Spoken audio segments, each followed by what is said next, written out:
Halo semuanya, selamat datang di pembahasan kita kali ini. Hari ini kita bakal membongkar sebuah realitas sejarah yang super kompleks. Ibarat koin dengan dua sisi yang berlawanan, sejarah ini ternyata jadi fondasi kuat buat sistem persekolahan kita sekarang. Kita akan melihat langsung warisan masa pendudukan Jepang terhadap sistem pendidikan di Indonesia. Ini bukan cuma cerita soal penindasan penjajah ya, tapi sebuah eksplorasi mendalam tentang gimana sebuah era yang kelam, tanpa disengaja, justru ngewarisin cetak biru bagi sistem pendidikan nasional kita saat ini. Bayangin deh, cuma 3,5 tahun. Buat ukuran penjajahan, waktu segitu sebetulnya singkat banget kan, kalau dibandingin sama era kolonial sebelumnya yang sampai berabad-abad. Tapi dampaknya, wow, benar-benar mengubah arah pendidikan di negeri ini secara permanen. So, mari kita selami pembahasan ini bareng-bareng dan lihat kejutan sejarah apa aja yang tersembunyi di balik angka-angka dan kebijakan militer masa itu. Nah, untuk membedah topik ini, kita punya 5 poin utama. Mulai dari berakhirnya era kolonial Belanda, kemunduran fasilitas dan pengajar, penghapusan diskriminasi kelas sosial, indoktrinasi militer Jepang, sampai kewarisannya untuk sistem pendidikan nasional kita. Yuk, langsung aja kita mulai.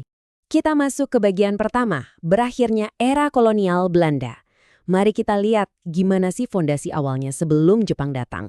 Kalian pasti bisa lihat kontras yang tajam banget antara dua rejim ini. Dulu, pendekatan Belanda itu mengakar kuat pada segregasi alias politik pecah belah. Pendidikan di era Hindia Belanda dipisah secara kaku berdasarkan ras dan status sosial. Jadi, cuma anak bangsawan, keturunan Eropa, atau pegawai pemerintah aja yang punya akses ke sekolah berkualitas. Tapi begitu Jepang masuk, semuanya berubah 180 derajat.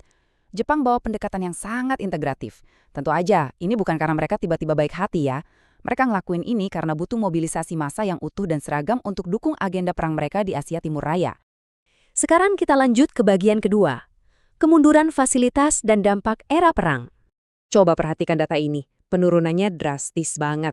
Di tahun ajaran 1940 sampai 1941, di bawah Belanda, kita punya 17.800-an sekolah dasar.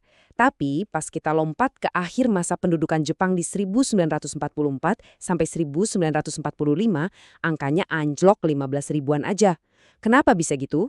Karena banyak banget gedung sekolah yang ditutup atau dialihfungsikan. Anak-anak yang tadinya seharusnya pegang buku di kelas, malah dikerahkan energinya buat ngebantu menuhin kebutuhan perang Jepang. Dan kalau kita lihat jumlah gurunya, kondisinya nggak kalah memprihatinkan. Di periode waktu yang persis sama, jumlah guru merosot tajam dari sekitar 45.000 menjadi 36 ribuan aja. Para guru ini nggak lagi bisa fokus ngajar, mereka dialihfungsikan dan dipaksa bekerja langsung untuk melayani kepentingan militer Jepang. Dampak langsungnya udah bisa ditebak, lonjakan angka putus sekolah dan buta huruf di seluruh penjuru negeri mencapai titik yang sangat mengkhawatirkan. Kita masuk ke bagian ketiga. Ini bagian yang punya twist cukup mengejutkan, penghapusan diskriminasi kelas sosial dan penyetaraan akses. Di sini kita bisa lihat sistem baru yang diperkenalkan Jepang. Mereka ngebuang sistem berlapis ala Belanda tadi dan menggantinya dengan hierarki yang simpel dan seragam. Ada 3 langkah nih. Pertama, Kokomin Gakko atau SD selama 6 tahun. Kedua, sekolah menengah pertama 3 tahun. Dan ketiga, sekolah menengah tinggi 3 tahun. Yap, ini dia perjenjangan 633. Tujuan awalnya murni biar gampang diawasi, tapi dampaknya luar biasa positif. Anak-anak pribumi dari keluarga miskin yang tadinya nggak punya hak pendidikan, akhirnya bisa duduk di ruang kelas yang persis sama dengan anak-anak bangsawan. Poin krusial lainnya adalah pergeseran budaya secara masif. Jepang secara agresif ngelarang semua hal yang berbau Belanda. Sekolah-sekolah berbahasa Belanda ditutup paksa, dan materi sejarah Eropa benar-benar dibuang ke tempat sampah.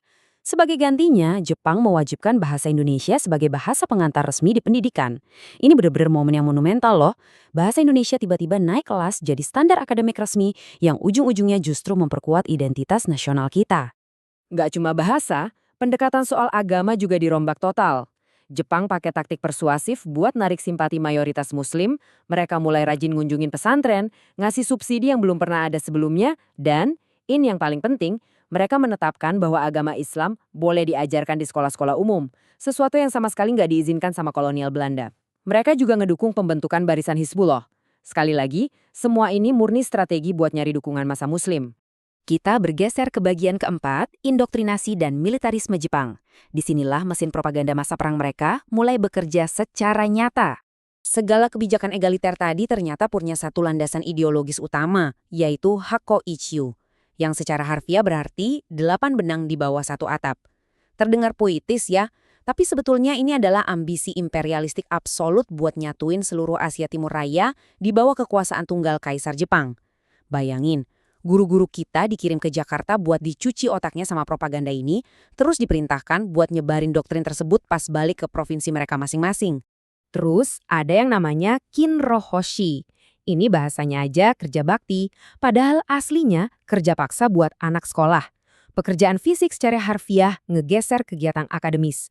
Alih-alih belajar matematika atau sains, para siswa malah dipaksa ngumpulin bahan-bahan perang, nanam bahan pangan, sampai disuruh bersihin asrama militer untuk menopang mesin perang Jepang yang saat itu udah mulai kehabisan nafas. Dan puncaknya ada di rutinitas harian sekolah. Lewat doktrin Nippon Saishin atau semangat Jepang, para siswa digembleng pakai disiplin militer yang super keras. Mereka diwajibkan nyanyiin lagu kebangsaan Jepang, Kimigayo, terus mempraktekkan Seikerei. Apa itu Seikerei? Itu ritual harian di mana tiap pagi, siswa harus membungkuk dalam-dalam ke arah Tokyo buat ngasih penghormatan ke Kaisar Jepang. Budaya lokal kita benar-benar digerus dan digantikan dengan ketundukan total. Dan sekadar catatan, semua fakta sejarah ini berakar kuat pada sumber akademis yang kredibel ya. Salah satunya ditunjukkan dalam riset disertasi dari UIN Sunan Kalijaga ini yang secara teliti melacak pergeseran kebijakan pendidikan nasional dari tahun 1942 sampai 1994. Penelitian inilah yang mengonfirmasi gimana perubahan radikal di masa Jepang itu sukses tertanam dan mengakar kuat dalam sistem nasional kita. Akhirnya kita sampai di bagian kelima, warisan sistem pendidikan nasional. Kira-kira alat krusial apa aja yang berhasil diselamatkan setelah Indonesia merdeka? Kalau kita amati timelinenya, evolusi sistem ini benar-benar menakjubkan. Dimulai dari tahun 1942 pas segregasi Belanda dibongkar habis. Sepanjang 1942 hingga 1945, kita melihat pembentukan struktur seragam 633 dan dominasi bahasa Indonesia.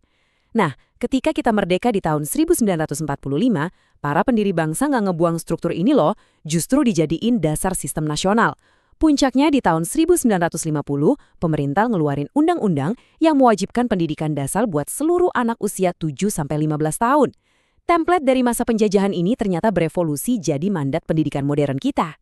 Jadi, kalau kita rangkum, warisan krusial yang tetap bertahan itu meliputi struktur sekolah dasar 6 tahun yang egaliter, tanpa mandang status sosial, penggunaan bahasa Indonesia sebagai identitas pemersatu mutlak di ruang kelas, kebijakan wajib belajar, sampai cikal bakal berdirinya perguruan tinggi raksasa yang kini kita kenal sebagai UGM dan UI.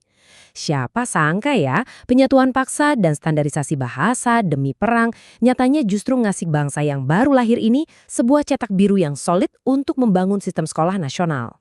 Masa pendudukan Jepang memang syarat banget dengan eksploitasi dan indoktrinasi yang brutal. Tapi secara paradoks, langkah mereka buat ngehancurin segregasi Belanda justru nyediain infrastruktur krusial bagi kemerdekaan kita. Fakta ini ninggalin kita dengan satu pertanyaan mendalam. Gimana bisa masa penjajahan yang paling kelam sekalipun justru tanpa sengaja ngewarisin fondasi dan alat yang paling kita butuhkan untuk jadi bangsa yang merdeka? Sesuatu yang patut kita renungkan bersama. Terima kasih sudah menyimak dan sampai jumpa di pembahasan berikutnya.